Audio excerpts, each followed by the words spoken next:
daadisay odayaal badan oo Somaliland kala fadhiya way jiraan laakiin maanta waa sheeganaynaa Somaliland inaan leenahay inaan difaaca sheeganaynaa kursiga Somaliland asaasay kuwa maanta shakhsiyaadka maanta fidnada ka wada bariga sida Cali Khalifiyo waa kuwii halka inta yimaadeen ku yaroohayay in shan madaxweyne la sameeyo ayay ku yaroohayeen maanta waxaa la wadaa saddex madaxweyne meel ka yidhaahdeen reero gudahood waxaad arkaysaa wayna fikirkii taleeyihiin waxa weeye Somaliland waxaa la yidhaahdaa waa dalkii 19 Juun كل يسمع بقول يحلق يحلق قاطي كعدة باشا دمان بينها ولا تقسمنا أي حرمة ولا قاتين وحنخرج عمات الله هاي وحلا الله يعني يرتا اسكولنا دي كتجارها وحلا هاي وحاجتها إن ما ضل كان أما ما تعال وحباشد دورين وعن يمكن هذه أما عن وحربين إلى قص كيرا أي طرف كأوران وحوي كوا ما أنت وحلا بقول لي أما ما أنت تدخل السبب في سليم وايدك كوا ما أنت من نور الله إلى وايدك كوا تدخل السبب في سليم وايدك كوا بريد تريد الله وايدك وحال الله إنه من نور إلى علمه والله بحال وسواليت وبحال وعدك مخيال شيء يا شباب أقولك سليم وفرحت وين ما تيتاي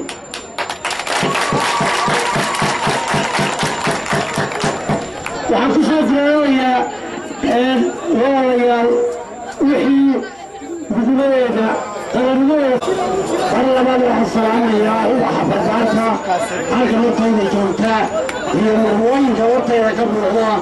ويا جوتا قبل ويا ضمان كان قبل هذه أزمنة سيدة في عن بقصة وقتها نمر وقت غروبا كنا وقت كنا وتابعي هاي كل واحد ضرر المايو إنما واحد يمضي قاني وين وين Somaliland baan waay madaxweynaha jamhuuriyadda Somaliland aan noolaado madaxweynaha jamhuuriyadda Somaliland aan noolaado garwadiisa madaxweynaha jamhuuriyadda Somaliland aan noolaado garwadiisa aan noolaato inaguna noolaada saarta waxbarashada darasaadka gobolka gudoomiyaha degmada bagayaha degmada salaadiinta xildhibaanada heer qaran iyo heer degmo dadweynaha ka soo qayb galay xafladan weyn ee lagu taageerayo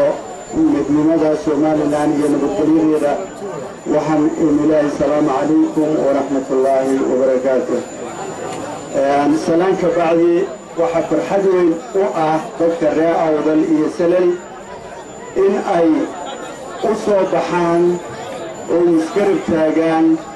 nabadgelyadii ay aasaaseen iyagu nabadgelyadu waxa weeye oo waxaanu ku noolahay waa nolosheenna waxa weeye qofka haduuna amni haysan